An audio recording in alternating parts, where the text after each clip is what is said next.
The pen. Man has never been satisfied with simply talking. For some reason, he has always considered his ideas to be so important that he has always tried to find ways to record them on paper. Man has developed many systems of writing. He also developed various tools with which to write. One of the first instruments developed by man for writing was the stylus. It was a sharp instrument made of bone or metal, and with it the writer could make marks on stone or wood. It was used for thousands of years and was very practical.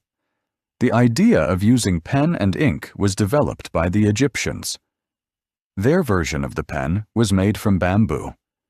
They sharpened one end of the stem, or the body, to make a nib, that is, the point which you write with. Then they filled the empty part of the stem with ink and forced the ink onto the nib. It was a good idea, but when paper was later introduced, a much finer instrument was needed. The problem was solved with the introduction of the quill pen. The quill is a large feather from the wing or tail of a bird. The quill also gave us the word pen. Feather in Latin is penna. Because this pen was a feather, however, it had to be sharpened quite often. A special instrument was made for this purpose, the penknife. The quill was used from the 6th through the 18th century, but in the 19th century, a machine was invented which successfully made a nib out of metal and which thus solved the problem of sharpening.